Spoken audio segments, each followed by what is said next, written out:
How's it going, everyone? It's me, Vivi, and welcome back to some Sly Cooper. So, Dave Madan, who you're most probably familiar with for, being the character designer and art director of the Sly trilogy, well, he has his website where he posts his art, well, development art to be technical. Not all of it, but some. What you can currently find on his page related to Sly Cooper is stuff on the first game. He wrote a paragraph, well, technically the second one, saying he has tons of these lying around. He will one day organize everything and post them on his website, and I cannot wait to see that. Now, fun fact. Talking about Dave Madan, he was interviewed by PGS, the distributor for the upcoming Sly Cooper TV show, discussing the TV show, simply. I'll leave it in the description below. You can find it under the blog section on PGS's website. If you're curious, go check it out. I did talk about it in the past. Now, this art on his website, it's not like never before seen. You've probably come across some of these in, I don't know, maybe retrospective videos, history videos. Actually, the Sly 1 bonus video does have snippets of some of the concept you see on this website, so now it's not the first time we see these. Now notice that question mark cane, it's more noticeable. And what was the whole thing with the question mark? Well, they went with the theme of this mysterious raccoon, as explained in the Sly 3 bonus video. His cane still does have that question mark style, but in the earlier ones, it was way more evident. Now some of these hint at underwater gameplay. Originally supposed to be fully underwater, by the way, again, according to the Sly 3 bonus video. Most of these concepts, looking at them, they're from Raleigh's episode.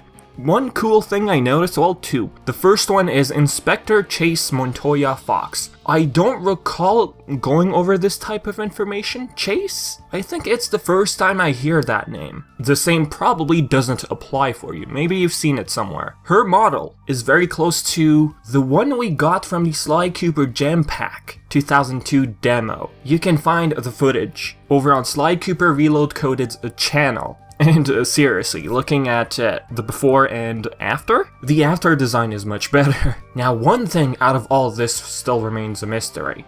Who are Zig and Zag? I don't recall seeing these guys in any sort of behind the scenes videos. Why were they cut? I always wonder about that. It could be time constraints, space limitations back in the day, who knows. But I did manage to find something, like get a glimpse of one of these guys in the old Jam Pack footage of Raleigh's hideout. The old checkpoint design. I think that's Zag. You can notice the hair in the back. Just looking at the names and where the words are put under them, Zig being on the left, Zag being on the right, this one to me looks like Zag.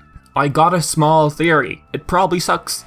I don't know. But Zig and Zag were maybe supposed to be photojournalists. I mean, think about it. Thanks to their speed, assuming they were meerkats who go up to 30 miles per hour, faster than Sly at least, Murray and Bentley, the gang were probably unaware that they were being followed. Plus, how did Paris even get pictures of Sly, Bentley, and Murray? Straight up, a picture of their faces. Three guys who are always on the move. How did they manage to snap pictures? They could have been followed. Okay, but some of you might say, okay, maybe they stumbled upon documents? At the orphanage? Them being raised there as kids? Okay, but looking at these pictures, they look 18, the age they are in Sly 1. I mean, they could have been secret workers for Carmelita. And why did Carmelita never bring up these guys? Well, to keep it secret. I mean, how did she manage to always find the gang?